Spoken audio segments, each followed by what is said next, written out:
President, Minority Leader Senator Vicente C. Soto, to lead the chamber in prayer.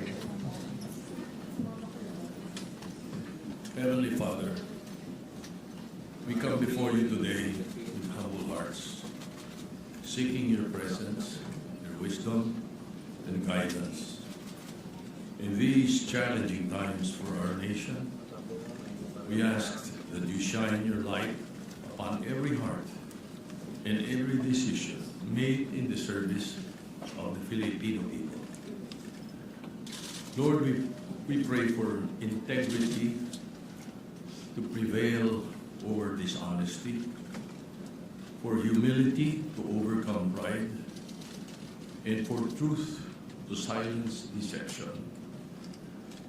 May those entrusted with leadership walk in righteousness, accountability, and genuine concern for the common good. Grant us the courage to do what is right, even when it is difficult. And dear God, give us wisdom to choose what is just over what is convenient. Protect our institutions and our nation from the influence of evil, corruption, greed, division over what is convenient. Protect our institutions and our nation from the influence of evil, corruption, greed, division, and selfish ambition. Father God, guard every mind and heart against temptation and guide all public servants to become instruments of peace, fairness, and compassion. Dear Lord, bless our nation with leaders who fear you, honor the truth, and serve with sincerity. Let justice, integrity, and loyalty for country and to the Constitution rise above all personal interests. May everything we do today be guided by your wisdom and covered with your grace.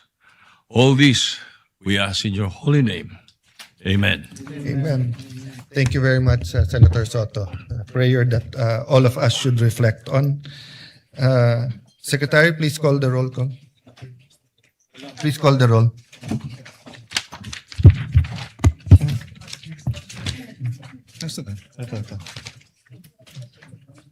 Roll call of members. The Honorable Senator Aquino, Senator Cayetano Pia, Senator De La Rosa, Senator Ejercito, Senator Escudero, Senator Estrada, Senator Gatchalian, Senator Go, Senator Ontiveros, Senator Lacson, Senator Lapid, Senator Ligarda, Senator Marcoleta, Senator Marcos,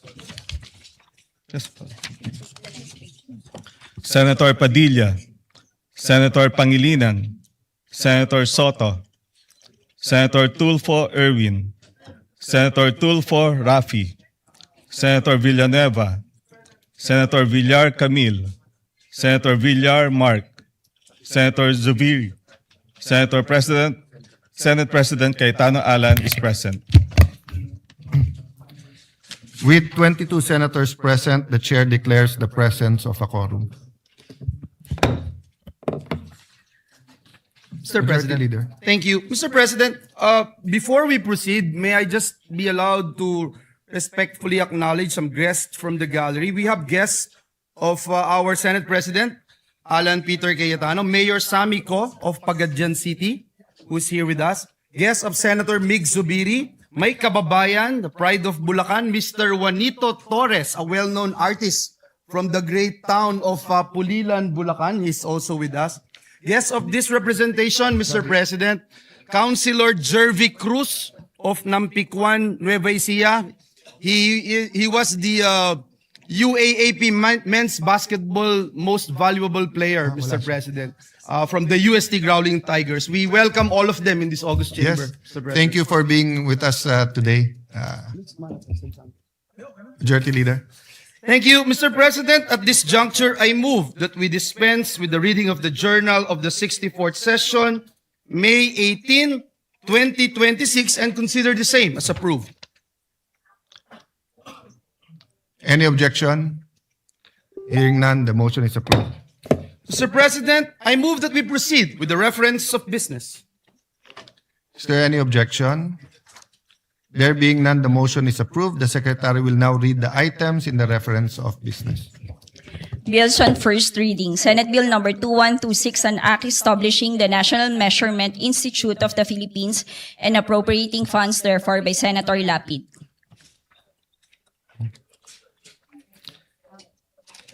Referred to the Committee on Science and Technology, Civil Service, Government Reorganization, and Professional Regulation, Ways and Means, and Finance.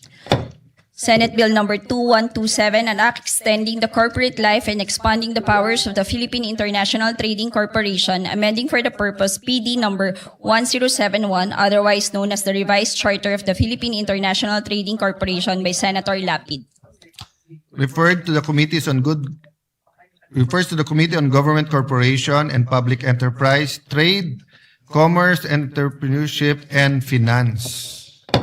Resolutions. PSR 386, resolution congratulating and commending Albert Ian de los Santos for his historic gold medal performance and record-breaking feat in the men's 71 kilogram category at the 2026 IWF Junior World Championship in Ismailia, Egypt by Senator Lapid. Referred to the Committee on Rules. 387, resolution congratulating and commending Filipina Tech leader Kat Borlongan for being honored as a Knight Chevalier of the National Order of Merit, Order National du Mérite by the Republic of France by Senator Lapid. Referred to the Committee on Rules.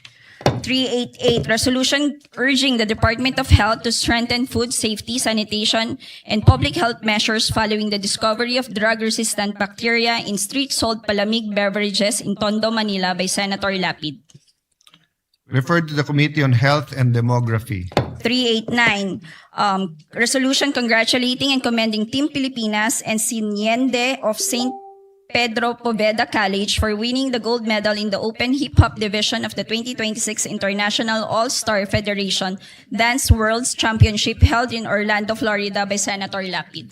Referred to the Committee on Rules. 390, resolution urging the Land Transportation Office to conduct a comprehensive study on the implementation of programs promoting the use of reflective and high visibility gears during nighttime to enhance road safety and prevent accidents nationwide by Senator Lapid. Referred to the Committee on Public Services. 391, resolution congratulating and commending Regine Velasquez Alcacid for being named as the first ever Woman of the Year by Billboard Philippines by Senator Lapid. Referred to the Committee on Rules. Committee reports. Committee report number 63 submitted by the Committee on Local Government on House Bill number 7554 introduced by Representatives Freddie and Miraflores, an act declaring December 19 of every year as a special non-working holiday in the city of Muntinlupa to be known as Muntinlupa Foundation Day, amending for the purpose RA number 9191, otherwise known as an act declaring the first day of March of every year as a special non-working holiday in the city of Muntinlupa to be known as the Muntinlupa City Charter Day, recommending its approval without amendment. Sponsor Senator Estrada. To the calendar for ordinary business. Committee report number 64 submitted by the Committee on Local Government on House Bill number 7555 introduced by Representatives Tolentino and Miraflores, an act declaring September 6 of every year as a special non-working holiday in the municipality of Mendez Nunez, province of Cavite, to commemorate its founding anniversary, recommending its approval without amendment. Sponsor Senator Estrada. To the calendar for ordinary business. Committee report number 65 submitted by the Committee on Local Government on House Bill number 142 introduced by Representatives Olivares and Miraflores, an act declaring February 13 of every year a special non-working holiday in the city of Parañaque, Metro Manila, amending for the purpose RA number 11460, recommending its approval without amendment. Sponsor Senator Estrada. To the calendar for ordinary business. Committee Report Number 66, submitted by the Committee on Local Government on House Bill Number 761, introduced by Representatives Matugas and Miraflores, an act declaring January 16 of every year a special non-working holiday in the municipality of Dapa, province of Surigao del Norte, in celebration of the feast of its patron saint, the Holy Santo Niño, recommending its approval without amendment, sponsor Senator Estrada. To the calendar for ordinary business.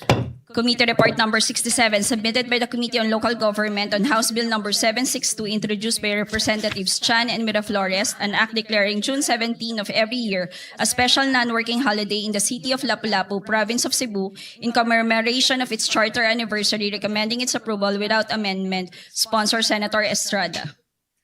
To the calendar for ordinary business. Committee Report Number 68, submitted by the Committee on Local Government on House Bill 1510, introduced by Representatives Yap E. et al., an act declaring July 15 of every year a special non-working holiday in the whole Cordillera Administrative Region in commemoration of its founding anniversary, to be known as Cordillera Day, recommending its approval without amendment. Sponsor Senator Estrada.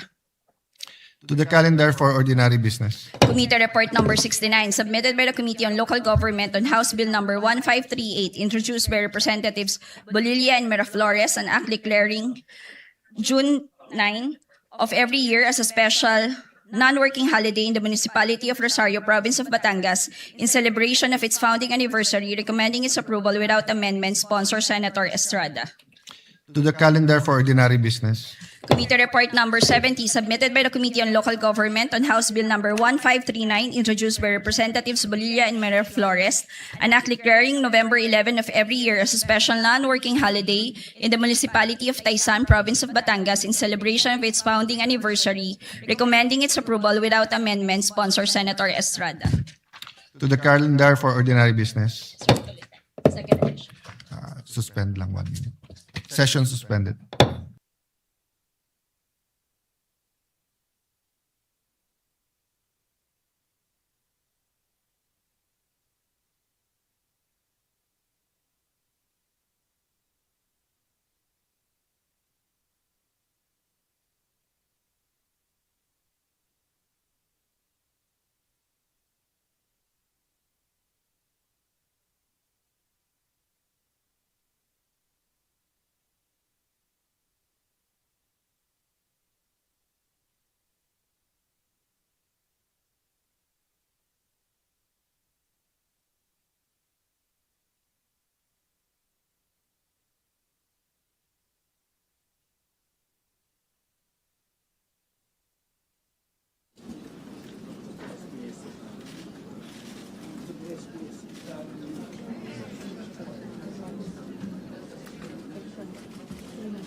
Usapaw na ako sa amin. Sa TV. Ganun lang.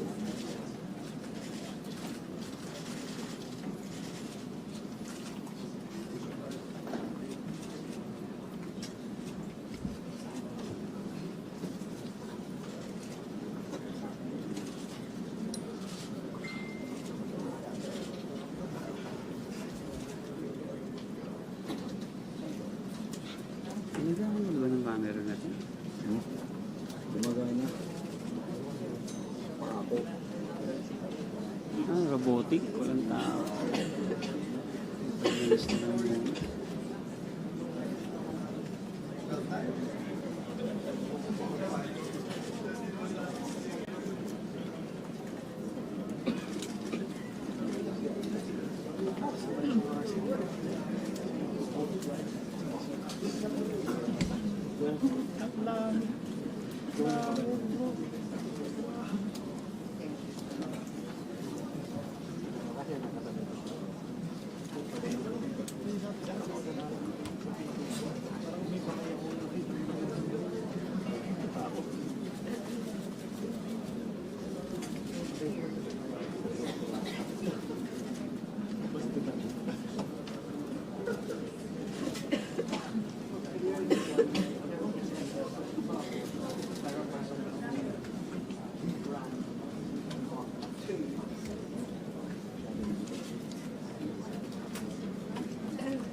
Line by line decision.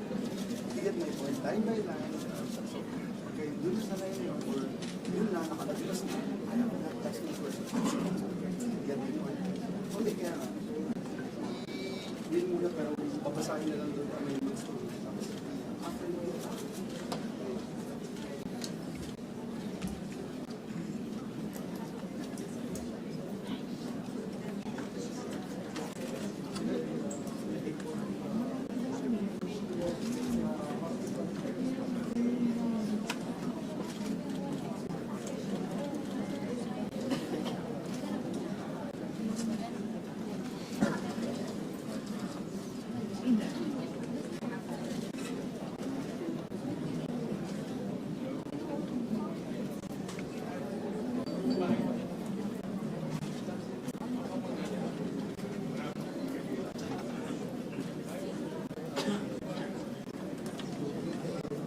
Session is resumed. Madam President, at this juncture, may we proceed with the additional reference to business? Please proceed. Additional reference to business. Message from the House of Representatives. Letter from the House of Representatives informing the Senate that on May 5, 2026, it passed the following House bills Of business. Please proceed. Additional reference of business. Message from the House of Representatives. Letter from the House of Representatives informing the Senate that on May 5, 2026, it passed the following House bills in which it requests the concurrence of the Senate. House Bill number 8466, an act instituting the National Land Use Policy, providing the implementing mechanisms, creating for the purpose the National Land Use Commission, and appropriating funds therefore. Referred to the Committees on Sustainable Development, Goals, Innovation, Futures Thinking, and Finance. 8647, an act strengthening and expanding the Pantawid Pamilyang Pilipino Program, amending Republic Act number 11310, otherwise known as the Pantawid Pamilyang Pilipino Program Act. Referred to the Committees on Social Justice, Welfare, and Rural Development, and Finance. 7704, an act expanding the prohibited acts of discrimination against women on account of sex, amending for the purpose PD number 442, otherwise known as the Labor Code of the Philippines, as amended. Referred to the Committees on Labor, Employment, Human Resources, Development, Women, Children, Family Relations, and Gender Equality. 8461, an act granting the Katikbak Enterprise, San Pablo City Incorporated, a franchise to construct, install, establish, operate, and maintain radio and television stations in the Philippines. Referred to the Committee on Public Services. 755, an act establishing a district office of the Land Transportation Office in the City of Sagay, Negros Occidental. 2623, converting the Extension Office of the Land Transportation Office in Zamboanga City, Special Economic Zone and Freeport into a district office and appropriating funds therefore. 3279, establishing a regular district office of the Land Transportation Office in the Municipality of Viga, Province of Catanduanes and appropriating funds therefore. 4477, establishing the LTO office in the Municipality of Taytay, Province of Palawan, and appropriating funds therefore. 8609, upgrading the LTO district office in the City of Batac, Province of Ilocos Norte from Class D to Class C and appropriating funds therefore. 8610, expanding the registration and issuance of licenses in the Pasig District Office of the LTO and appropriating funds therefore. 8611, upgrading the District Office of the Land of the LTO in the Municipality of Naval, Province of Biliran from Class D to Class B and appropriating funds therefore. Referred to the Committees on Public Services and Finance. 1866, establishing the Camarines Norte 1st District Engineering Office of DPWH in the Municipality of Labo, Province of Camarines Norte, renaming the existing District Engineering Office in the Municipality of Daet as the Camarines Norte 2nd District Engineering Office and appropriating funds therefore. 2206, creating a District Engineering Office in the 6th Legislative District of the Province of Batangas and appropriating funds therefore. 3535, creating a District Engineering Office in the 6th Legislative District of the Province of Isabela and appropriating funds therefore. Referred to the Committees on Public Works and Finance. 8497, naming the entire stretch of the Santander Barili Toledo National Road traversing barangays San Sebastian, Colase, Dalahican, Tangbo, Bonbon, Poblacion, and Suba in the Municipality of Samboan through barangays Mantalongon, Tubod, Dakit, Kalubihan, Patupat, Azucena, Santa Ana, Poblacion, and Maghanoy, Kingbuangan, Sayao, Minolos, and Giwanon in the Municipality of Barili, Province of Cebu as the Pablo P. Garcia Highway. 8498, naming the diversion road commencing at the Ormoc Baybay Southern Leyte Boundary Road in Barangay Bantigue and traversing Barangay Sumanga, Patag, Donghol, Biliboy, and San Pablo up to the diversion junction at the Palo Carigara Ormoc Road in the City of Ormoc, Province of Leyte as the Mayor Vicente G. Torres Sr. Avenue. 8499, naming the road from Barangay West Junction of Hermosilla Drive through Barangay North Rizal Extension Road up to Barangay Donghol, Donghol Lake Imelda Road, which is also referred to by the Department of Public Works and Highways as the Ormoc Lake Imelda National Tertiary Road in the City of Ormoc, Province of Leyte as the Judge Benjamin Pongo Sr. Avenue. Referred to the Committee on Public Works. 8496, renaming the Tawi-Tawi Regional Agricultural College as the Tawi-Tawi State College, expanding its curricular offerings and strengthening its governing board. Referred to the Committee on Higher Technical and Vocational Education. 8577, converting the Balicuatro College of Arts and Trades in the Municipality of Allen, Province of Northern Samar into a polytechnic institution to be known as the Northern Samar Polytechnic Institute and appropriating funds therefore. 8578, establishing a polytechnic institution in the Municipality of Mutyong, Province of Samar to be known as the Mutyong Polytechnic Institute and appropriating funds therefore. 8579, converting the Cagayan de Oro School of Arts and Trades in the City of Cagayan de Oro into a Polytechnic institution to be known as the Cagayan de Oro Polytechnic Institute and appropriating funds therefore. 8580, converting the Northern Mindanao School of Fisheries in the Municipality of Buenavista, Province of Agusan del Norte into a Polytechnic institution to be known as the Northern Mindanao Polytech Institute and appropriating funds therefore. 8581, an act establishing a Polytechnic institution in the Municipality of Pulangi, Province of Albay to be known as the Pulangi Polytechnic Institute and appropriating funds therefore. 8582, converting the Dipolog School of Fisheries in the city of Dipolog, province of Zamboanga del Norte, into a polytechnic institution to be known as the Zamboanga del Norte Polytechnic Institute of Fisheries and appropriating funds therefore. 8583, converting the Agusan del Sur School of Arts and Trades in the municipality of Prosperidad, province of Agusan del Sur, into a polytechnic institution to be known as the Agusan del Sur Polytechnic Institute and appropriating funds therefore. 8584, converting the Sorsogon National Agricultural School in the municipality of Castilla, province of Sorsogon, into a polytechnic institution to be known as the Sorsogon Polytechnic Institute and appropriating funds therefore. 8612, establishing a polytechnic institution in the municipality of Santa Maria, province of Bulacan, to be known as the Santa Maria Polytechnic Institute and appropriating funds therefore. Referred to the Committees on Higher Technical and Vocational Education and Finance. 8626, establishing a College of Medicine in the Eastern Samar State University in the city of Borongan, province of Eastern Samar, and appropriating funds therefore. 8627, converting the South Cotabato State College in the municipality of Sorala, province of South Cotabato, into a state university to be known as the South Cotabato State Universities and appropriating funds therefore.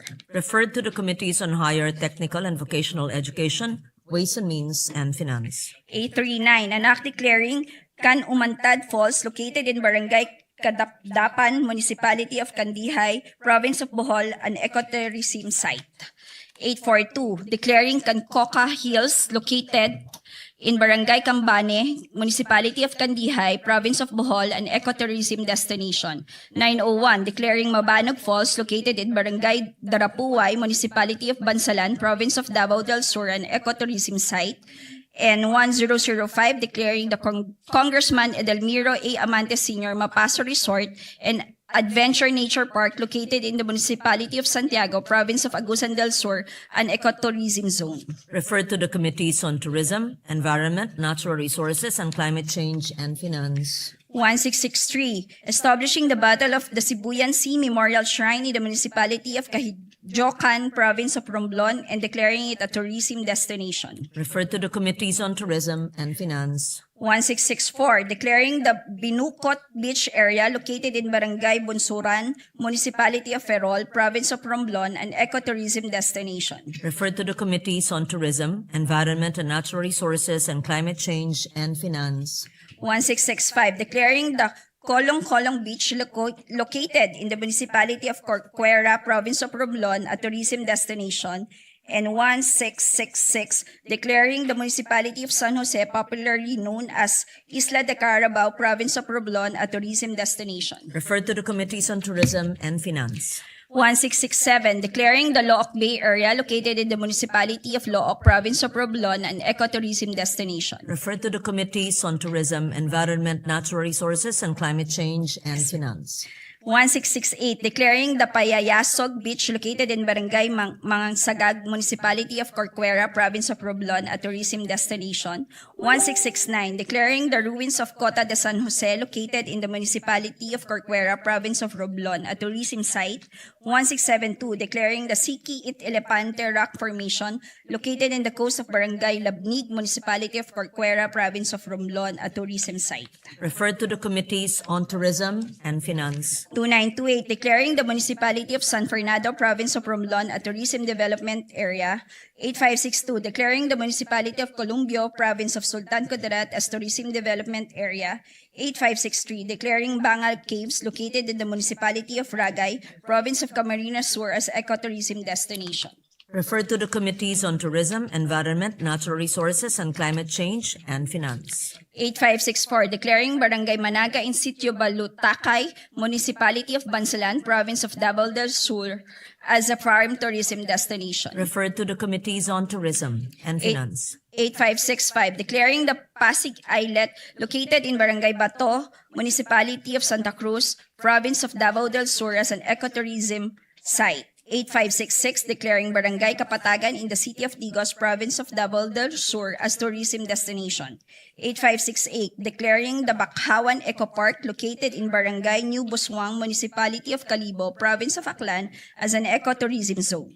Referred to the Committees on Tourism, Environment, Natural Resources, and Climate Change and Finance. 8569, declaring the immediate environs of the National Shrine of Padre Pio, commonly known as Padre Pio Shrine, located in Barangay San Pedro, City of Santo Tomas, Province of Batangas, as a tourism destination. 8570, declaring the municipality of Barlic in Mountain Province as a tourism development area. Referred to the Committees on Tourism and Finance. 8571, declaring the Palani Beach located in the municipality of Balod, province of Masbate as an ecotourism destination. 8572, declaring the Bien Unido Double Barrier Reef and its immediate underwater environs of Bien Unido, province of Bohol as a tourism destination. 8573, declaring Ulot River in the municipality of Paranas, province of Samar, an ecotourism destination. 8574, declaring Sitio Pulacan of San Fernando Barangay, City of Talisay, Negros Occidental as an ecotourism zone. 8575, declaring the Agusan Marsh located in the municipalities of Talocogon, San Francisco, Rosario, Bunawan, Loreto, La Paz, and Veruela, all in the province of Agusan del Sur as an ecotourism zone. Referred to the Committees on Tourism, Environment, Natural Resources, and Climate Change and Finance. 8621, upgrading the Kalinga Provincial Hospital in the city of Tabo, province of Kalinga into a Level 3 regional hospital to be known as the Northern Cordillera Regional Medical Center and appropriating funds therefore. 8622, establishing in the city of Valencia, province of Bukidnon, a multi-specialty hospital and research center to be known as the Bukidnon Farmers Research and Medical Center and appropriating funds therefore. And 8623, renaming the Jose B. Lingad Memorial General Hospital in the city of San Fernando, province of Pampanga to Jose B. Lingad Medical Center, increasing its bed capacity from 1,000 to 1,500 beds, upgrading its professional healthcare services and facilities, authorizing the increase of its medical personnel and appropriating funds, therefore repealing for the purpose RA number 11359. Referred to the Committees on Health and Demography and Finance. 8457, granting a legislative franchise to Cagayan 1 Electric Cooperative to construct, install, establish, operate, own, manage, and maintain a distribution system for the conveyance of electric power to the end users in the city of Tugigaraw and municipalities of Peña Blanca, Enriles, Solana, Amulong, Piat, Santo Niño, Tuaw, Rizal, Igig, Alcala, and Bagao, province of Cagayan. 8458, granting a legislative franchise to Isabela 1 Electric Cooperative to construct, install, establish, operate, own, manage, and maintain a distribution system for the conveyance of electric power to the end users in the cities of Kawayan, City of Santiago, municipalities of Angandanan, San Guillermo, Ramon, San Mateo, San Isidro, Alicia, Etchague, Cordon, Jones, San Agustin, Cabatuan, Luna, and Reyna Mercedes, province of Isabela. 8459, granting a legislative franchise to First Candaduanes Electric Cooperative to construct, install, establish, operate, own, manage, and maintain a distribution system for the conveyance of electric power to the end users in the municipalities of Bagamanok, Baras, Bato, Karamoran, Kigmoto, Pandan, Panganiban, San Andres, San Miguel, Viga, and Verac, Catanduanes. And 8460, an act granting a legislative franchise to Occidental Mindoro Electric Cooperative to construct, install, establish, operate, own, manage, and maintain a distribution system for the conveyance of electric power to the end users of Magsaysay, San Jose, Rizal, Calintaan, Sablayan, Santa Cruz, Mamburao, Abra de Ilog, Paluan, province of Occidental Mindoro. Referred to the Committee on Public Services. Madam President, if I may. Majority Leader. Thank you. Madam President, before we proceed, may I just be allowed to recognize some guests from the gallery, guests of Senator Ligarda, Regional Director John Montero of BJMP, Region 6, and Mr. Sergio Dava Jr. of the Provincial Government of Antique. Also, guest of this representation is Kasim Mirza from the University of Santo Tomas. We welcome all of them in this August chamber. We welcome you to the Senate. Madam President, having closed the period of interpellation, may I be allowed to respectfully move that we resume consideration of Senate Bill number 1511 under Committee Report number 15. This is the bill strengthening the protection of parents against hospital detention. I so move, Madam President.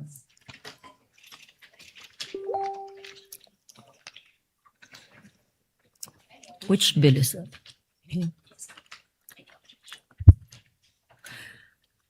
Any objection? Hearing none, the motion is approved and consideration of the said measure is now in order. Please proceed. Thank you, Madam President. At this juncture, I move to open the period of individual amendments and with the consent of the body, may we recognize, Madam President, Senator Risa Ontiveros and to propose,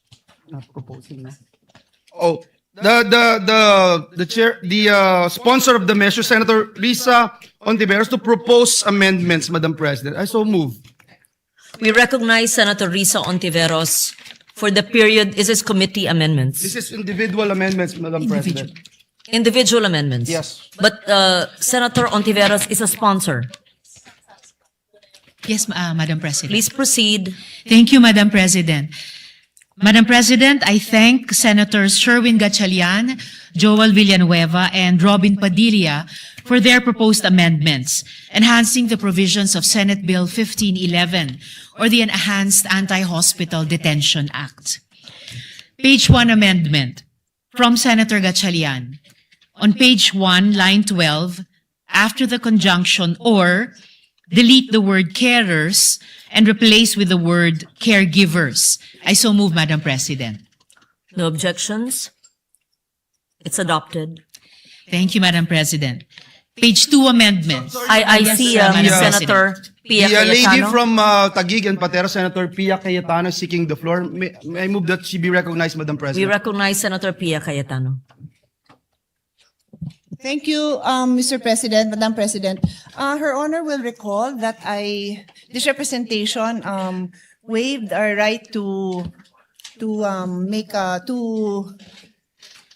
interpolate on the condition that we would be allowed to ask clarificatory questions during the period of the amendments. Does Her Honor recall? Yes, Madam President. Yeah. So what I'll do, Mr. President, is I'll just make a prefatory statement now because my amendment is actually in this line now, in line 13. So if I, with the permission of the sponsor, may I proceed? Yes, Madam President, by all means. Just to be clear about it, the amendment was accepted. Yes, I'm on the next. I'm on to And the we are next. on to the next, and we recognize Senator Pia. Thank you, Mr. President. So, I'd like to put on record that this bill that Her Honor is sponsoring is an amendment to the bill that I sponsored and that became law over a decade ago. I don't even remember the year. Do we remember the year? I just want to put it on record kung gaano katagal na yon and how we appreciate that Her Honor is chairman of the Committee on Health at the time that she was handling this. 2007, so 19 years ago na. It honestly feels like maybe 6 years ago, but it's 19 years ago. So it is high time, and I thank the sponsor for taking the time to revisit this law. Even after we passed it, we received many reports on how the situation of yung detention of patients has improved, but then we would still continue to have to intervene many times because this situation still kept coming up. So this representation is thankful that we have the opportunity to strengthen this law even further. And so, as I mentioned, I requested for the opportunity to ask clarificatory questions, and in the interest of time and ease of to make it easier to make for everyone to engage to contribute to the amendments, I will also make my observations and clarificatory questions, which is necessary for the amendments I'm going to make in a timely manner. So on that note, Madam President, my amendment is still on page 1, and that is why I stood up now. It is on line 13. So I will read the provision for everyone's understanding. And of course, if we have, we don't really need it naman. It's not a complicated line, but I just want to explain the nature of my amendment.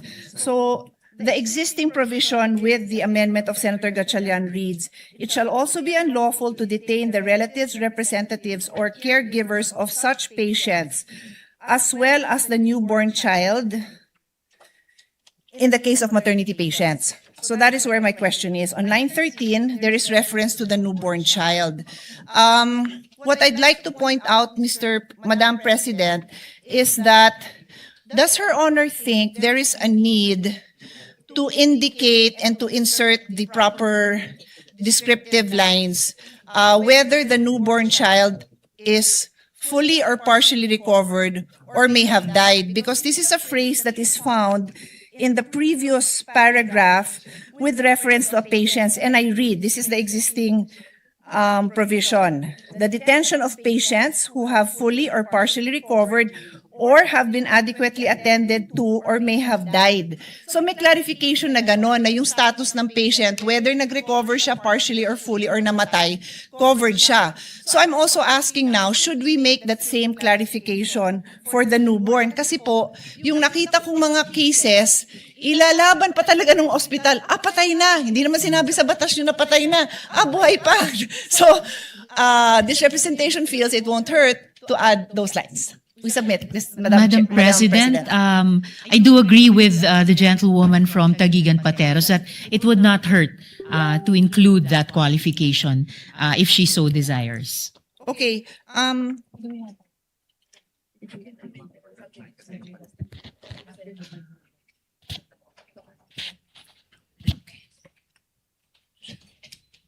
Then we will make the amendment, Madam President.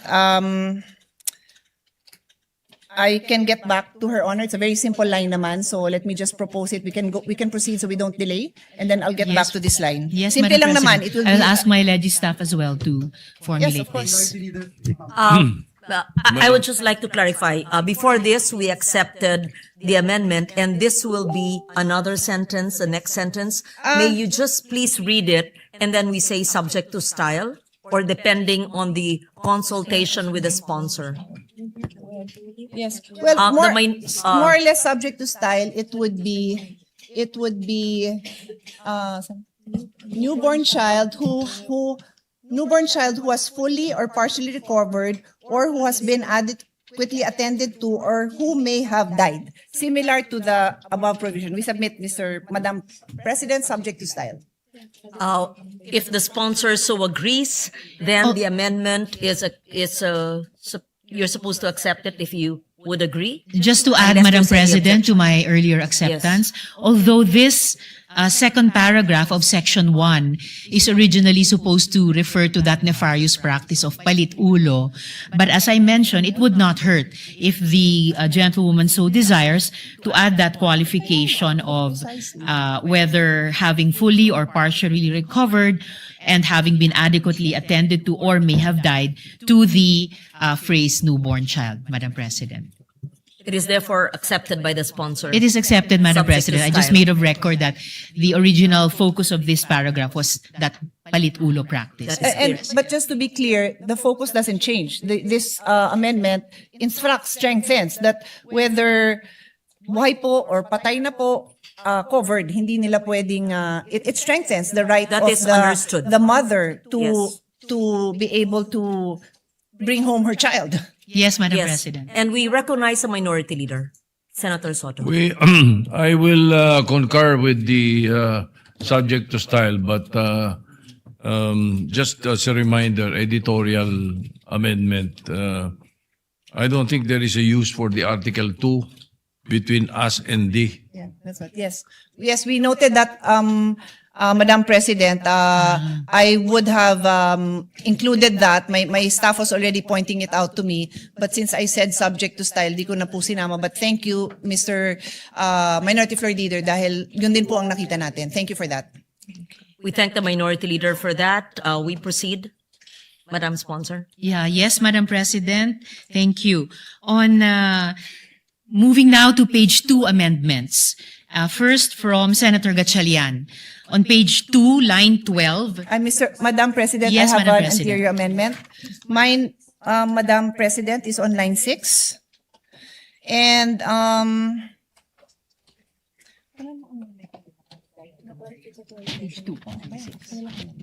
So actually, there may be no need for an amendment. It's just to clarify the intention here so that again, when this when these amendments become law, we make it very clear what the legislative intent is. So I'd like to read this into the record so that our colleagues who are following along with us can follow the discussion. No? This paragraph is about the patient who expresses a desire to be admitted to a non-private room and yet naipasok siya sa private room. So, explain ko lang po ang concern ko. No? So, I'll read that paragraph first. The amendment of the sponsor states, patients who stayed in private rooms shall not be covered by this act. So, ibig sabihin, hindi ka pwede mag-avail ng itong anti-detention kung nasa private room ka. Unless the said patient, notwithstanding one's expressed desire to be admitted to a non-private room, was admitted to a private room for the following reasons. A, no non-private room is available in the hospital, medical city, etc. B, the physician or other medical professionals of the hospital, medical clinic, or other facility deemed it to be in the best interest of the patient to be admitted. So the observation and the legislative intent that I want to put on record is on letter B, na kaya naipasok sa private room ang pasyente dahil yung doktor niya or other professional, medical professional of the hospital or health center deemed it in the best interest of the patient to be admitted. Yun ho ang intention, tama ba, Madam Sponsor? That's right, Madam President. Okay. And so, what this representation would like to emphasize now is that the legislative intent for the physicians overriding the desire, the expressed desire of the patient to be put in a non-private room is only for purpose of showing that in this case, that patient will be allowed to avail of the non-detention of this law.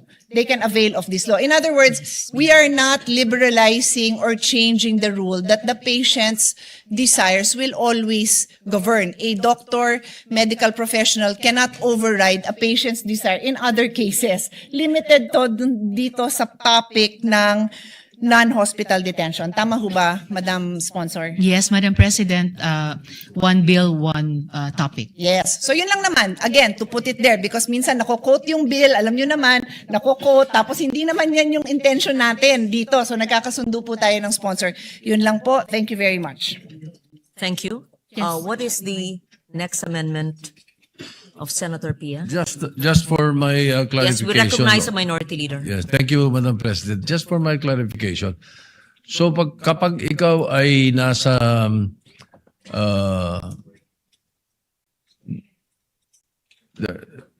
in a private room, you know, you're in a private room, the law does not apply to you?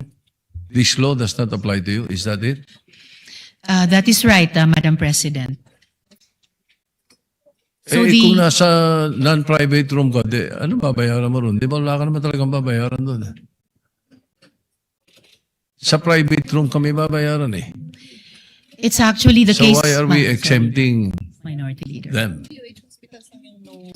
It's actually the case po, Madam President, good Minority Leader, that even patients po na na-admit halimbawa sa mga ward, sa mga basic accommodation, kahit sila po ay nag-a-accrue po ng out-of-pocket expenses. Yes, I agree. Sir, Madam So, kaya hindi pa pwede itong, this law is very important for them. Ano? Gusto nga natin to. And it's a variation of the original law by Senator Pia Cayetano. But then again, ang understanding ko in the language is kapag ikaw ay sa private room, they can detain you pag hindi ka makabayad. The intent, Madam President, is that in the contexts and under the conditions specified in this bill at dinagdagan po natin from the original law, may recourse po yung pasyente under this law. It is not to say na kung iba pa po ang circumstansya niya, wala na siyang ibang remedies under the law, but it may be other laws. Ito po specific to those. What recourse kaya would that be? For example, we have a patient in a private room.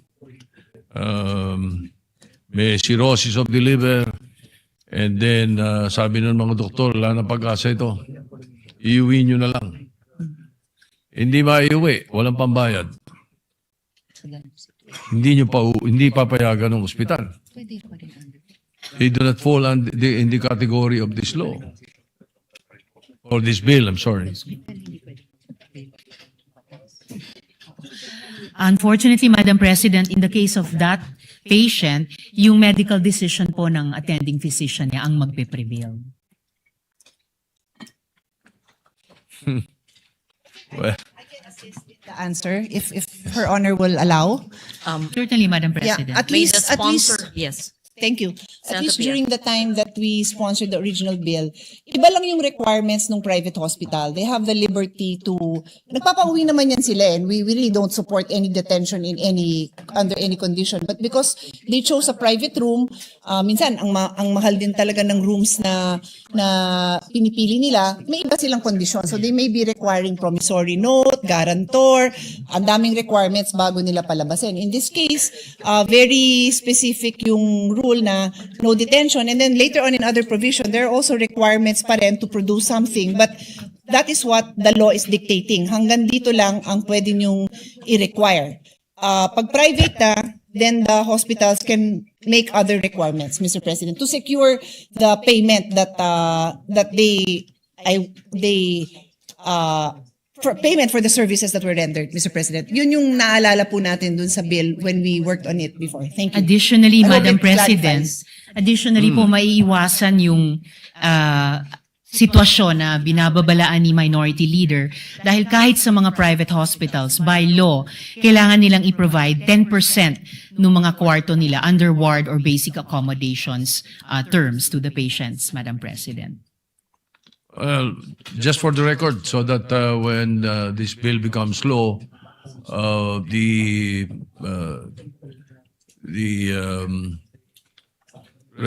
not resolution, but the explanation of the sponsors, I'll place on record.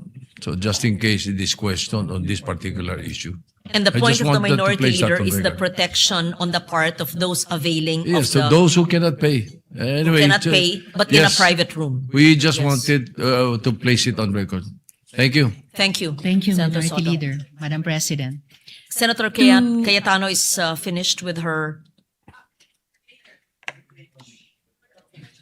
We're on page 2 Yeah, amendments, we're Madam just President. following the sequence, so I have more when Her Yes. Honor gets to the page and number that I'm at. Thank you. Thank you. We recognize Senator Erwin Tulfo.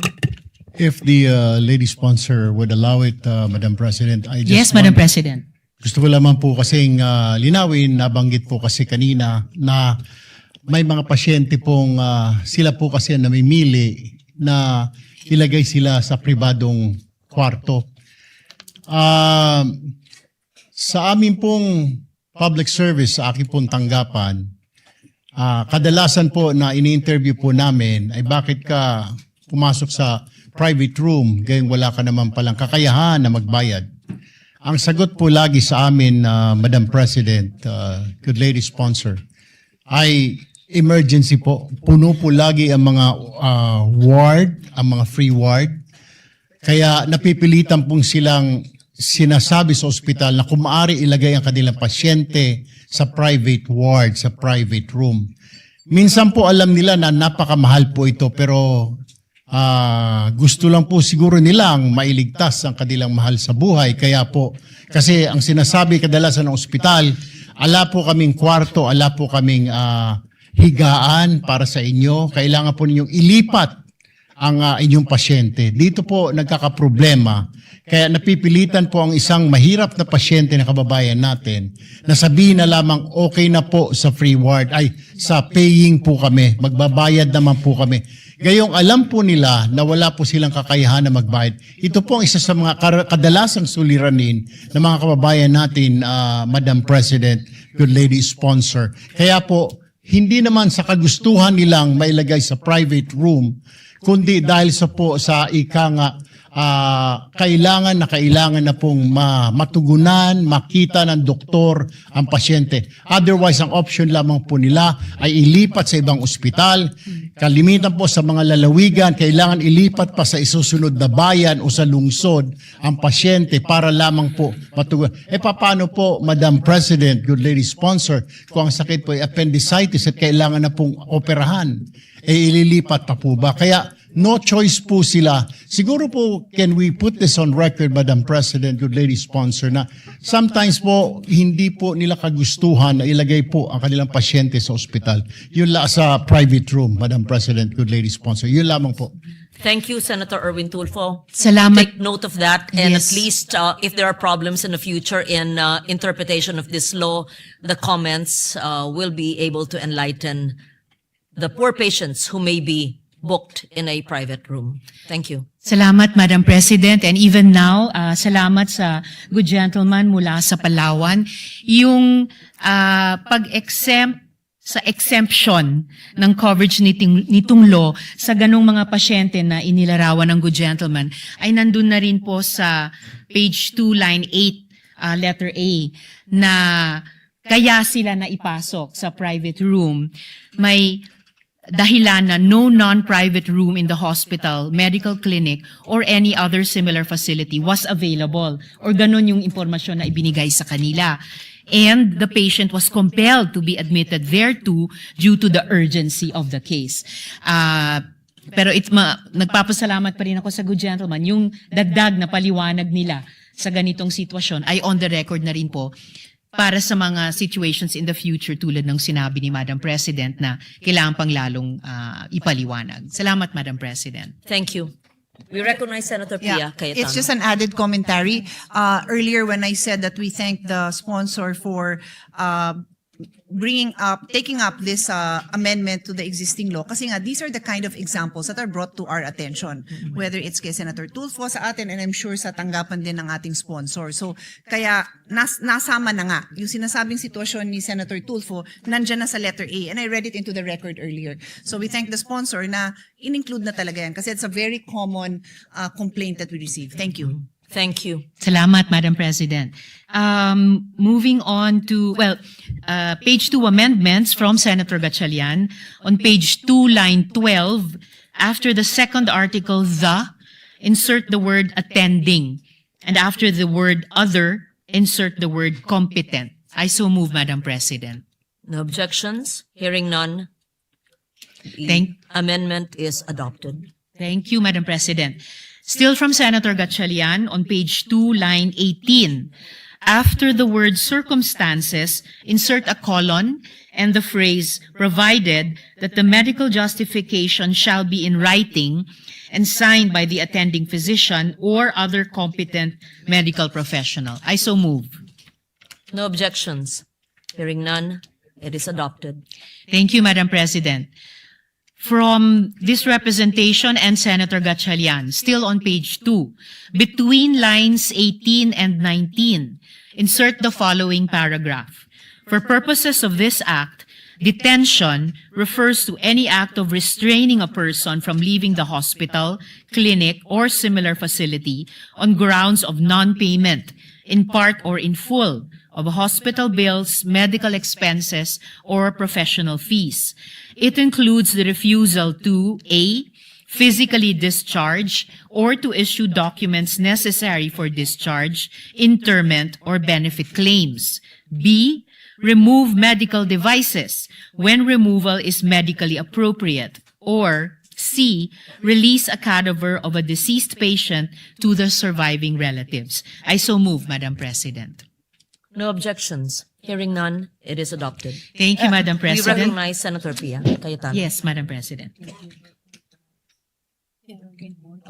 I actually defer to the wishes of the sponsor. I'd just like to point out that in the definition of detention, and I don't have a copy, so this is just from what I heard, Her Honor made reference to the detention of the patient. But when we defined earlier, in the earlier provisions, we referred to the caregiver and the newborn. So does Her Honor think it might be better that we also mention them: the patient, the caregiver, and the newborn, for consistency, Madam President. I would be accepting of that, Madam President. And is there an amendment? Subject to style, Madam President. The addition of those. Yeah, the Terms. amendment would be after the word patients, the caregivers, or the newborn. We submit. May we hear the whole sentence from the sponsor? As I understand it from the... Sorry. Yes, Madam President. The complete reference in the earlier paragraphs also make note of relatives and representatives in addition to caregivers. So I can write down the complete line if Her Honor wishes, or we can just add it. The intention is Yes, Madam not to President. limit it.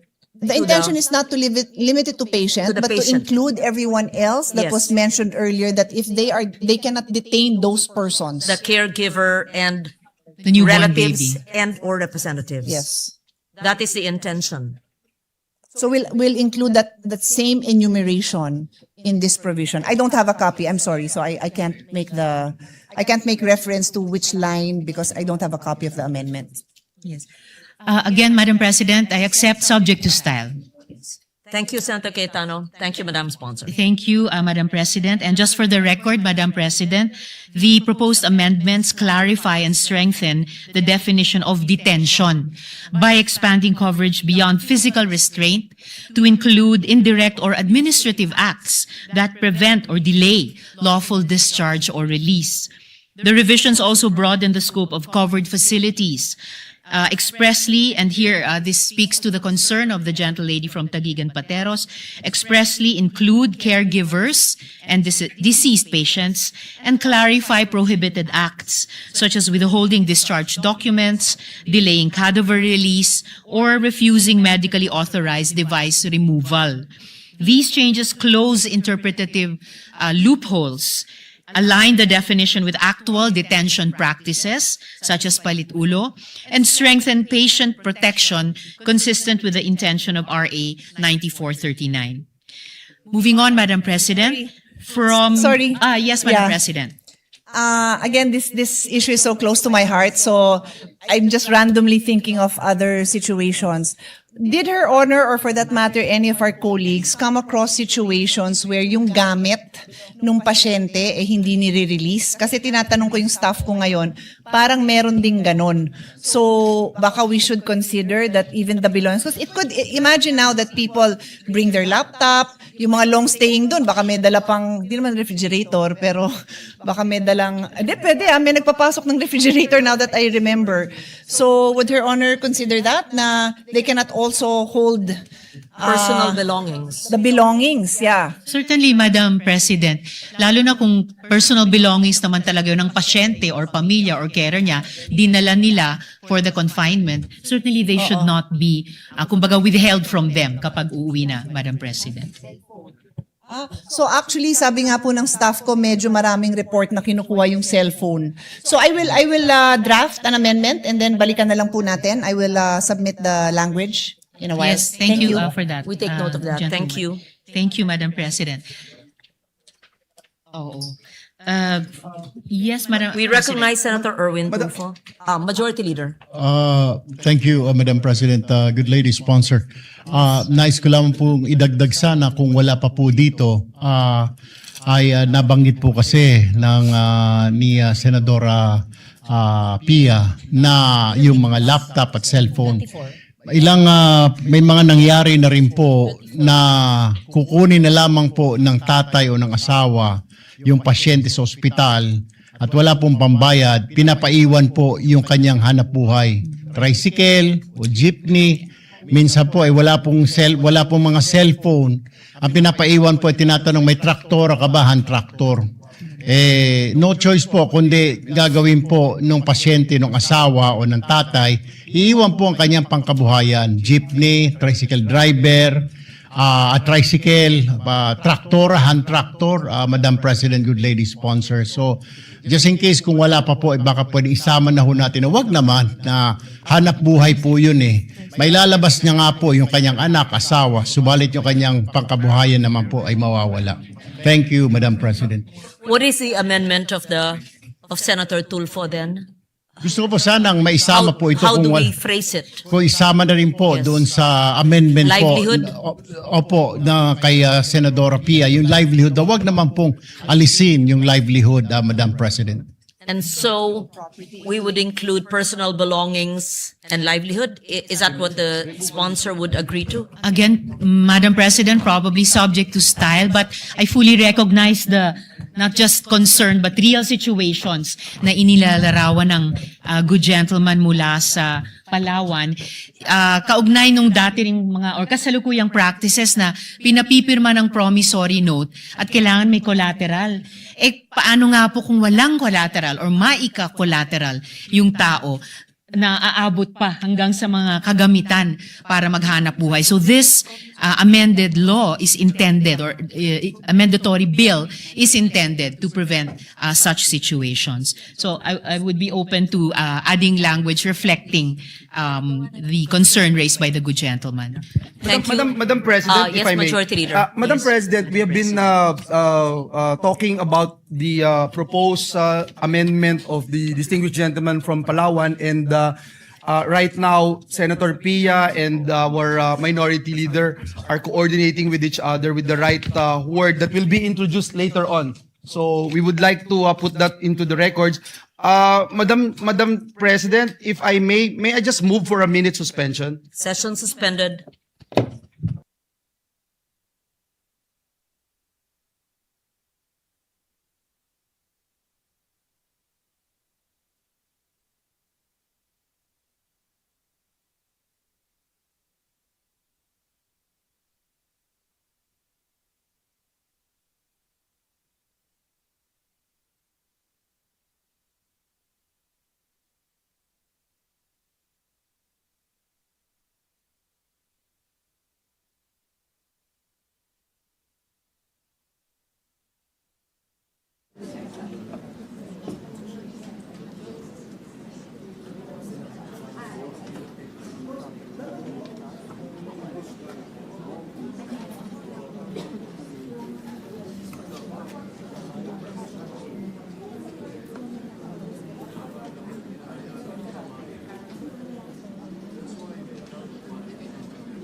We're ready to resume, Madam President.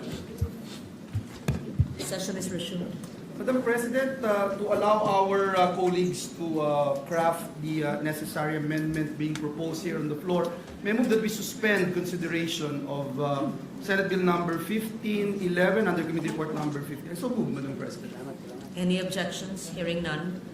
The period of amendments on the measure is suspended. Thank you, Madam President. Madam President, with the consent of the body, I move that we transfer from the calendar for ordinary business to the calendar for special orders, House Bill number... Tama nangyari noong May 13.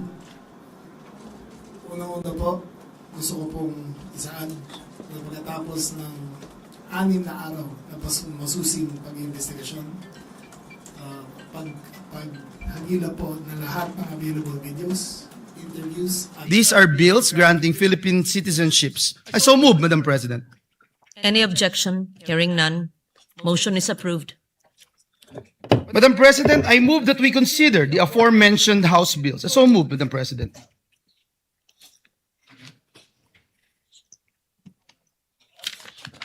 Any objection? Hearing none.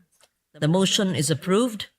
Secretary, please read into the record the title of the bills without prejudice to inserting into the record the whole text thereof. House Bill number 6639, an act granting Philippine citizenship to Benny Francois Boatwright III. House Bill number 6644, an act granting Philippine citizenship to Matthew James Ramos. Madam President, upon the consultation of this representation to the minority leader and with the consent of the body, may I respectfully move to recognize Senator Francis Kiko Pangilinan to deliver an omnibus sponsorship speech. I so move, Madam President. We recognize Senator Kiko Pangilinan for his sponsorship. Yes, please proceed.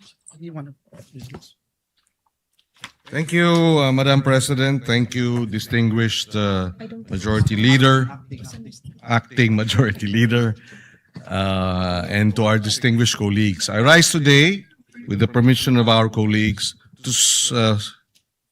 for an omnibus sponsorship of two committee reports.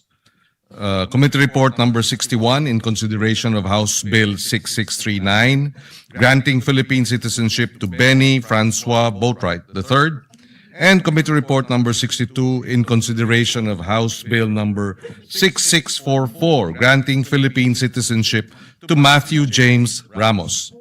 These measures correspond to Senate Bill 5095, authored by Senate President Alan Peter Cayetano, Senator Pia Cayetano, and Senator Bongo, granting Philippine citizenship to Benny Boatwright, and Senate Bill number 1613, authored by Senator Bongo, granting Philippine citizenship to Matthew James Ramos. Matthew and Benny are world-class athletes who, despite the many opportunities and paths available to them elsewhere, have chosen to cast their lot with the Filipino people. Pinili nila hindi lang lumaban para sa bandila natin, pinili rin nilang maging bahagi ng ating kwento bilang isang bansa. Matthew James Ramos is a decorated wrestler and a proud son of Filipino Pangasinense Father Chris Crescente Holanday Ramos. Kahit na ipinanganak at pinalaki sa Estados Unidos, pinili ni Matthew na bigyang karangalan ang kanyang mga ninuno, hindi lang sa salita, kung hindi sa sakripisyo, sa paninindigan at serbisyo sa Philippine sports. At the height of a promising wrestling career in the United States, Matthew made the life-changing decision to represent the Philippines in international competitions and help elevate the sport of wrestling in the country. Among his outstanding accomplishments, Matthew was runner-up in the 2023 NCAA Championships and was hailed as Purdue University's 60th All-American. He is a two-time NCAA qualifier and a two-time Big Ten place winner, finishing 7th in 2022 and 3rd in 2023. He became the 2022 U.S. Open champion in the 57-kilogram category and reached the NCAA Championships round of 12 in the 133-pound division that same year. He was also a two-time NWCA, National Wrestling Coaches Association Scholar, All-American, and at a young age, captured the 2018 Cadet World Championship in the 51-kilogram category. He was ranked among the top wrestling recruits in the United States by Flow Wrestling, Intermat, and the Open Mat. Yet despite these accolades and the many doors open to him in America, Matthew Ramos chose the Philippines. He embraced not only our food, from adobo to dinuguan and to balut. If you are able to eat balut, you are very, very Filipino in that sense. But also the deeper values that define us as a people. Respect for elders through po and opo. The importance of family.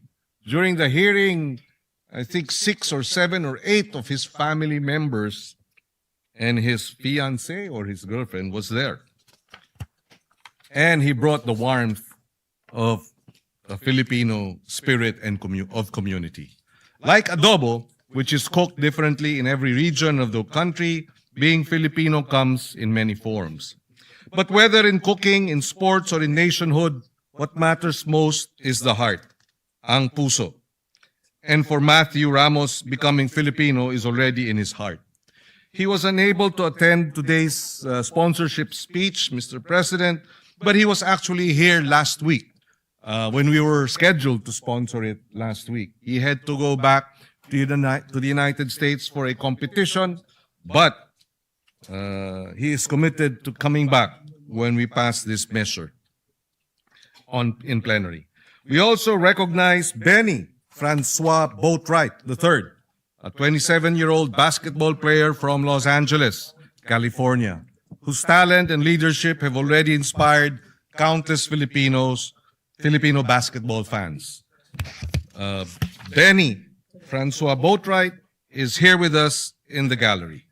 Standing at 6 feet 10 inches, Benny joined the San Miguel Beermen in December 2023 as the team's import for the PBA Commissioner's Cup.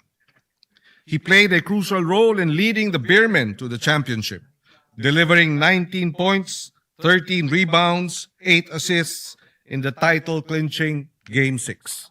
But beyond his athletic ability, Benny understands something deeply familiar to Filipinos, that basketball is never about one person alone. It is about trust, sacrifice, and teamwork.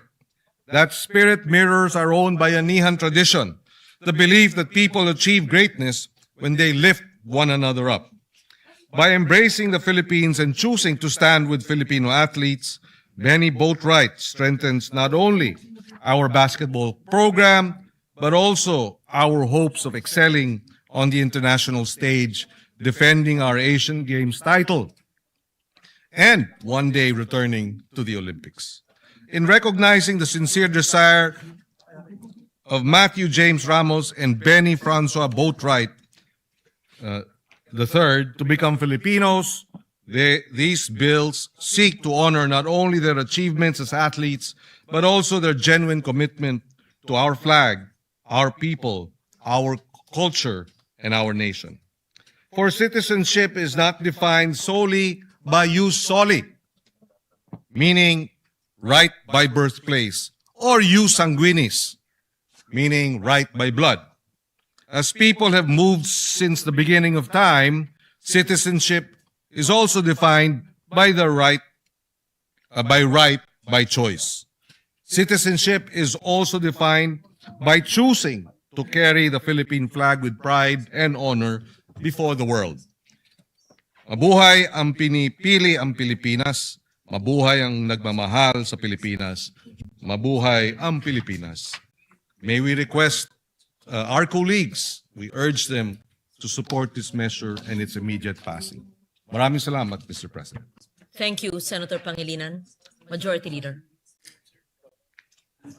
Madam President, the gentleman from San Juan, Senator Jinggoy Estrada, would like to deliver his co-sponsorship speech. I move that he be recognized, Madam President. Senator Jinggoy Estrada is recognized. Thank you, Madam President. Madam President, distinguished colleagues, I'm honored to co-sponsor the bills granting Filipino citizenship to two remarkable athletes to wit.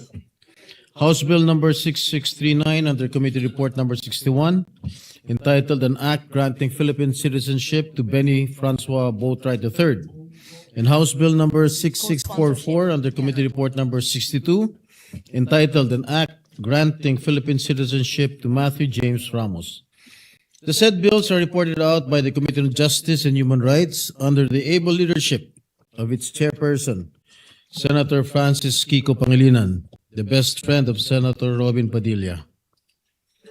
Mr. Benny Francois Boatwright III is a 29-year-old professional basketball player born in Los Angeles, California. He stands at 6 feet 10 inches. He has demonstrated an immediate and powerful impact upon joining the San Miguel Beermen in December 2023 for the PBA Commissioner's Cup. His exceptional skill and leadership were instrumental in leading the Beermen to the championship crown, securing the title after tallying 19 points, 13 rebounds, and 8 assists in the crucial Game 6. This performance quickly earned the admiration of Filipino fans, His naturalization will pave the way for him to play for the national basketball team Gilas Pilipinas. His bid for naturalization is supported by the Samahang Basketball ng Pilipinas Executive Director Erica D. and Gilas team manager Alfrancis Chua. Another athlete applying for Philippine citizenship is Mr. Matthew James Ramos, a 25-year-old Filipino-American wrestler born in Naperville, Illinois. Matthew traces his Philippine roots from his father, Crisante Olanday Ramos, a resident of Barangay Poblacion, Basista, Pangasinan. He is the 2022 US Open champion and 2022 NCAA Championship Round of 12. Matthew has expressed his earnest intention to become a naturalized Filipino citizen in order to proudly represent the Philippines in international wrestling competitions. His desire to carry the Philippine flag on the global stage reflects not only his personal affinity for his Filipino roots, but also his commitment to contribute to the nation's sports development. Granting Filipino citizenship to Benny Boatwright and James Matthew Ramos serves as a recognition of their dedication, exemplary talent, and earnest desire to represent the Philippines in international competitions. As a staunch advocate of basketball and sports in general, this representation has been continuously supporting measures that will improve the conditions of Filipino athletes and to make them globally competitive dahil sama-sama tayong nangangarap na makita ang Philippine sports, basketball man o wrestling, na umangat sa buong mundo. With this, Madam President, this representation supports the granting of Philippine citizenship to both Benny Francois Boatwright III and Matthew James Ramos. Thank you, Madam President. Thank you, Senator Jinggoy Estrada, Majority Leader. Oh, Senator Pia Cayetano will deliver a co-sponsorship speech. Thank you, Madam President.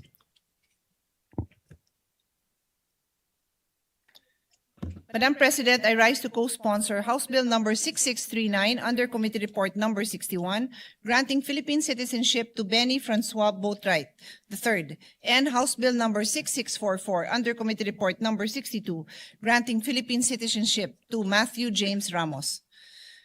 For Benny Francois Boatwright, as the primary author of Senate Bill number 1595, the Samahang Basketball ng Pilipinas, SBP, requested this representation to file this bill as it is a crucial step toward further strengthening our national basketball program. Since joining the San Miguel Beermen in December 2023, Boatwright has proven to be more than just a talented player. His impact and presence on the court was deeply felt by Filipino fans. He has demonstrated that what it truly means to contribute to Philippine sports, with excellence, consistency, and a heart that has clearly found a home here. In fact, Boatwright's connection to our people predates his professional career. Growing up, he was surrounded by our community and culture and had many Filipino friends. This natural bond with our heritage is exactly why he has integrated so seamlessly into our local basketball scene. Since first arriving in 2023, Boatwright has consistently chosen to return to the Philippines, not merely as a place of work, but as a community with which he has formed a genuine and lasting bond. His contribution does not end in the PBA. If naturalized, he will play for Gilas Pilipinas in the Asian Games, the SEA Games, and in the 2028 Olympic qualifying cycle for the 2028 LA Olympics. Ultimately, Boatwright's value to this nation goes far beyond his performance on the court. His genuine love and affection for our people, our culture, and even our food is something that cannot be coached. For Matthew James Ramos, a 25-year-old Filipino-American elite wrestler who traced his heritage to his father, Crisente Holanday Ramos of Basista, Pangasinan, he intended to become a naturalized citizen to officially represent the Philippines in international combat sports competition, being supported by the Wrestling Association of the Philippines.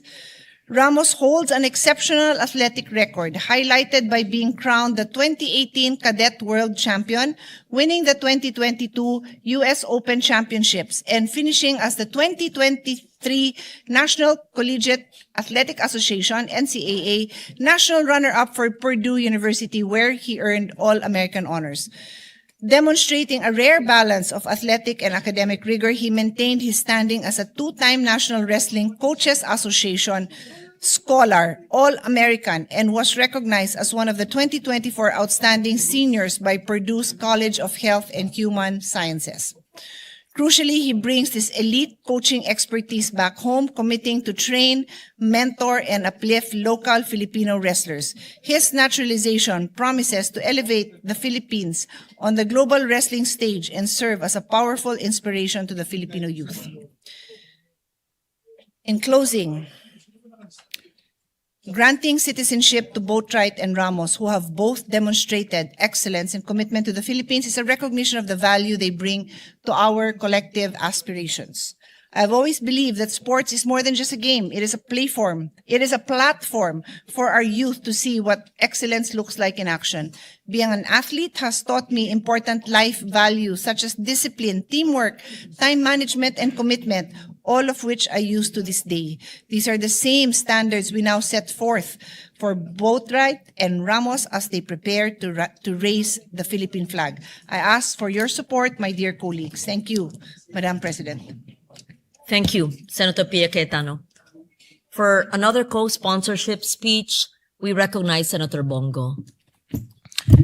Mr. President, esteemed colleagues, as one of the authors of the bills in consideration, I rise today to co-sponsor the measures granting Philippine citizenship to Mr. Benny Boatwright III and Mr. Matthew James Ramos.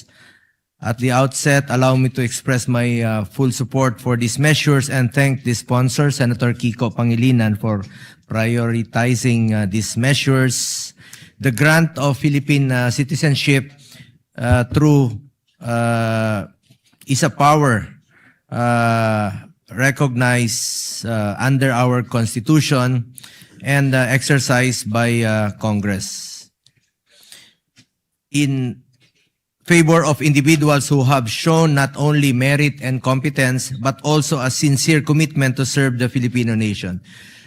Citizenship is more than a legal status. It is a bond of loyalty, responsibility, and shared purpose. In the case of these two athletes, we see individuals who are willing to carry our flag, represent our people, and contribute to the continuing development of Philippine sports.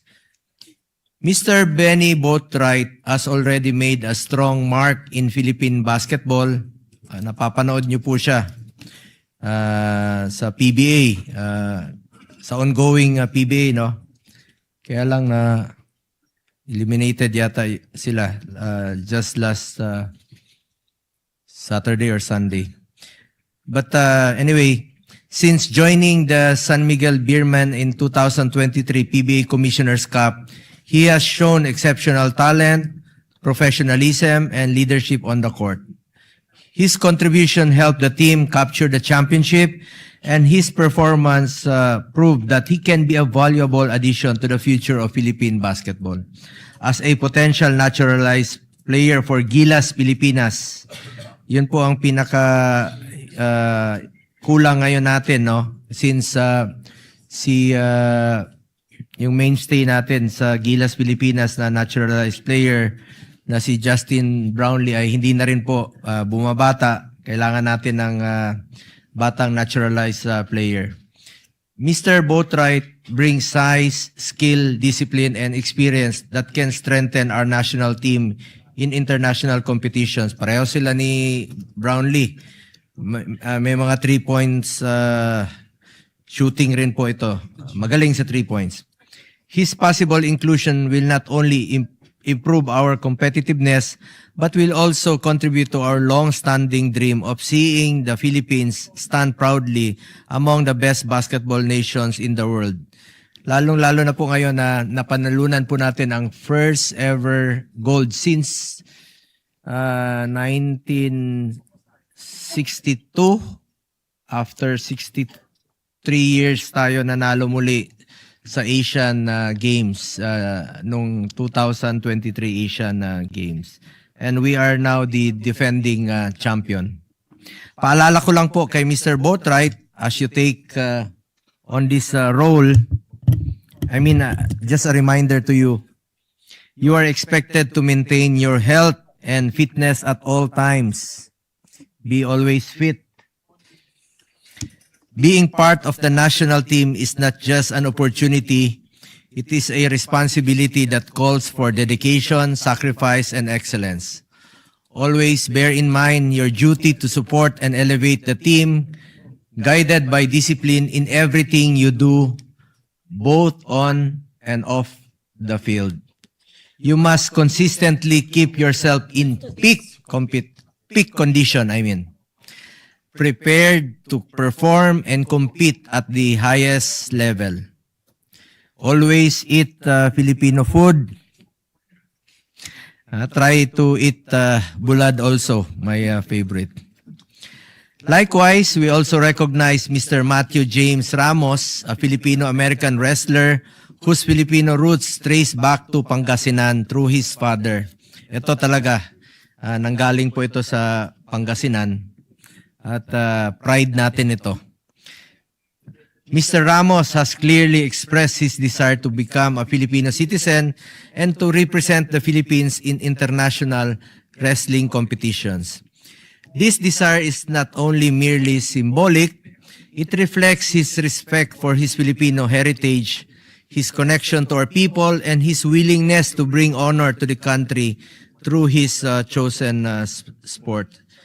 Napakaganda po yung kanyang naging desisyon na muli na to represent the Philippines.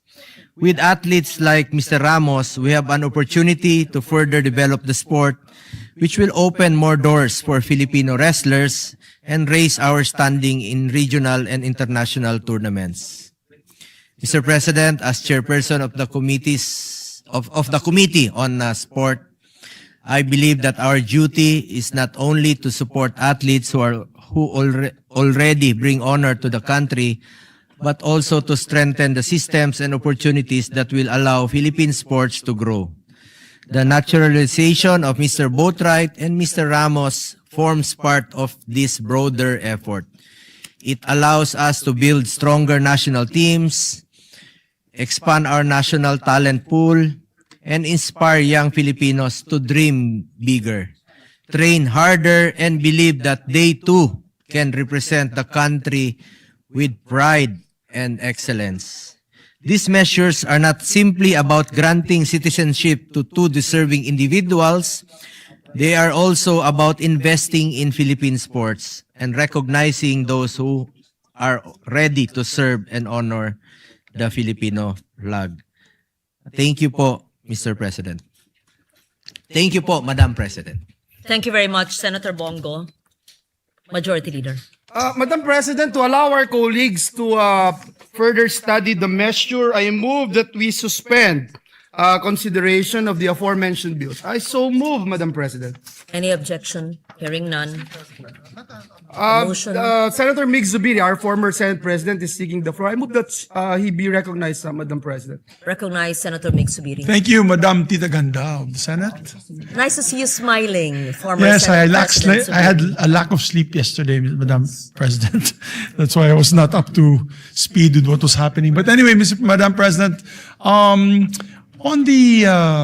I just wanted to raise not an issue. I am fully supportive of these two gentlemen that will be taking hopefully their oath as Filipino citizens. But one of them happens to be a son of a Filipino, Mr. Ramos, the wrestler.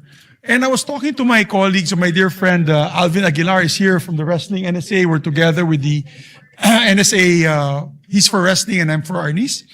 And I was saying to Senator Kiko Pangilinan, that he used to be the chairman of the Committee on Justice, that maybe we can make an amendment, or we can have amendments to the dual citizenship law. Kasi kung automatic na dapat kung yung nanay mo o tatay mo ay Pilipino, bakit pang dadaan sa ganitong proseso? Dapat automatic. Under the old law that Senator Frank Drilon passed, apparently there was a timeline, like a cut-off date. That everybody who had who are older and like they're already adults that wanted to be Filipino citizens again or be dual citizens, there was a cutoff date.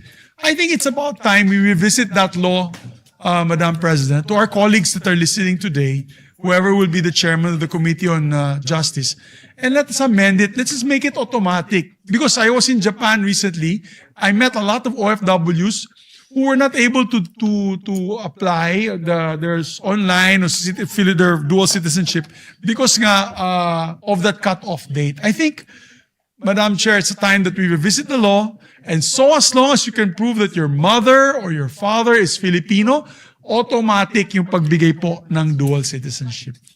We take Thank you. note of that, Thank you very and much. this representation would be happy to support a bill. I just asked now the Secretariat, there is no amendment to the dual citizenship law, and if they can help us draft a amendment to the dual citizenship, then perhaps Senator Subiri can be one of the principal authors of the measure.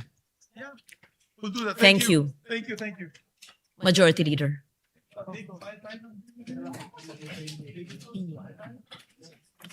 Yes, Madam President, may I move again to consider Senate Bill number 1511 under Committee Report number 15, and this is the bill strengthening the protection of patients against hospital detention. So move, Madam President. Have we, you've moved already for the... I did, Madam Yes, President. and the motion was approved. Yes. Yes. Already approved that Now we we revert suspend back consideration. Yes. and recognize Senator Ontiveros, the sponsor of the measure. May we recognize again the... Salamat po, Madam Recognize President. Senator Ontiveros.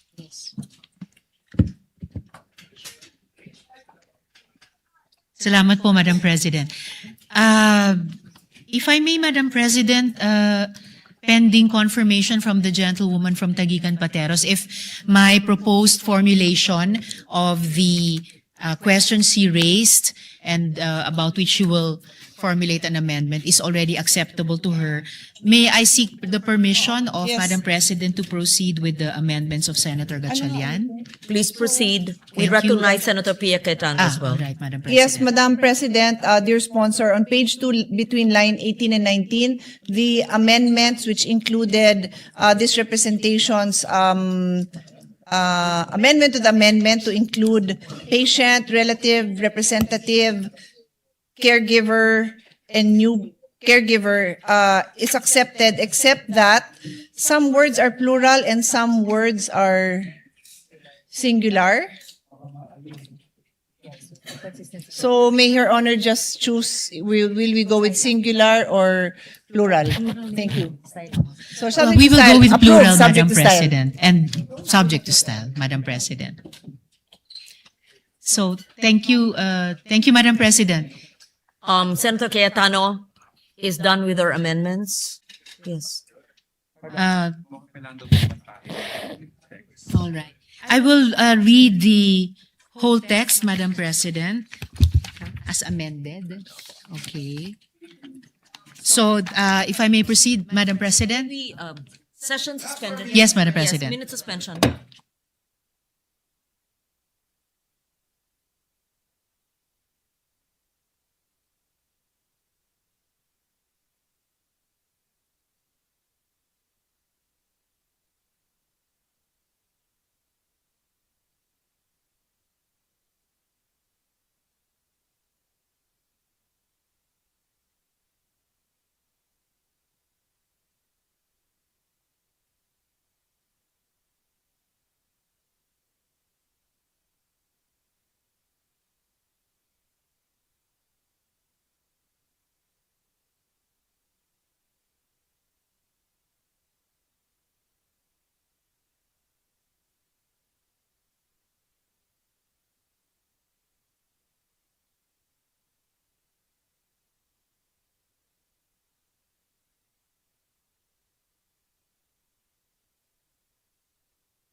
Session is resumed.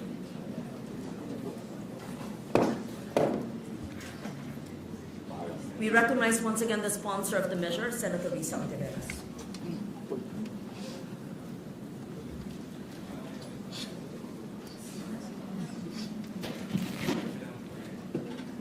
Ito.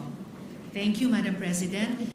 Just to read into the record the earlier discussed and approved amendment of the good gentlelady from Taguigan Pateros, that provision will now read on page 2 between to read into the record the earlier discussed and approved amendment of the good gentlelady from Taguigan Pateros. That provision will now read on page 2 between lines 18 and 19. Insert the following paragraph.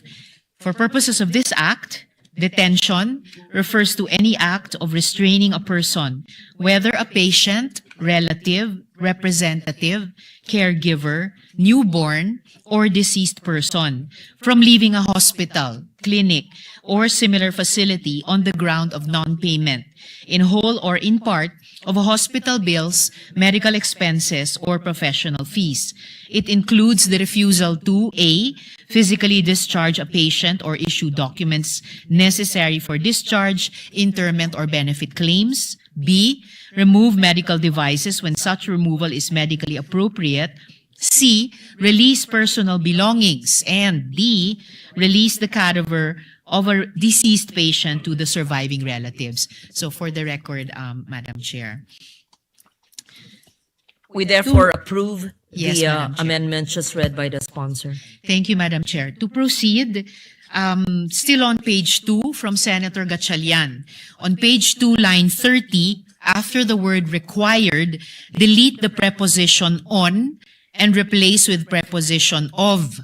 Further, on the same line, delete the word senior citizens and replace with the word patients. I so move. No objection. So Thank- approved. Thank you, Madam Chair. Madam President. Page 3 amendments now. Still from Senator Gatchalian. On page 3, line 2, after the word development, delete the colon and the phrase provided further that those patients who are partially recovered shall sign a waiver or undertaking that they are assuming the risk of the consequences for requesting for discharge despite having not fully recovered. I so move. No objection. Thank you, Amendment is approved. Madam President. We recognize Senator Yes, Madam Pia President. Cayetano. To repeat, the motion approved was to delete from colon and the following phrase up to the words having not fully recovered. Yes. That Yes, is Madam clearly Chair. understood. Yes, Sorry, Madam Chair. I would just like to see it in writing just because I was conferring with my staff on my amendment on this same item. So I was not able to capture the actual amendment. It might be the same as mine. It might be different. I need time to just look at the actual amendment, Madam President. It is actually different, Madam President, and it's supposed to be the next amendment that I will read into the record, also from Senator Pia Cayetano. And I will yield the floor if the good gentle lady would prefer to read her amendment, Madam President. So I understand my amendment is different, but I do have a comment on this amendment. If Her Honor can just give me time, a minute suspension, please. All right. Yes, Session Madam suspended. President.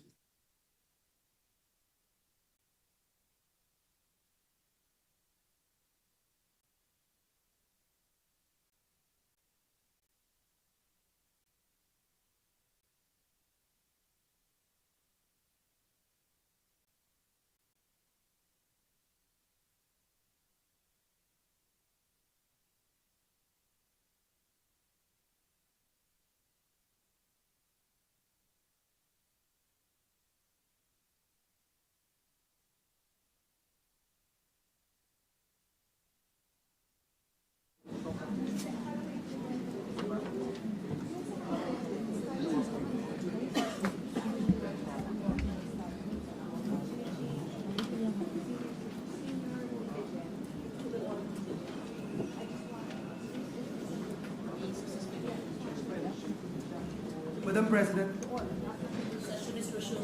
Yes, Madam President.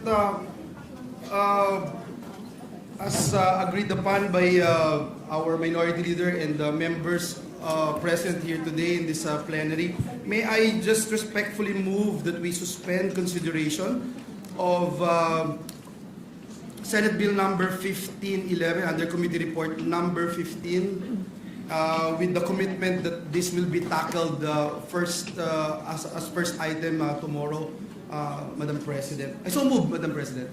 No objection. Hearing none. The consideration of the measure is hereby suspended until tomorrow. Thank you, Madam President.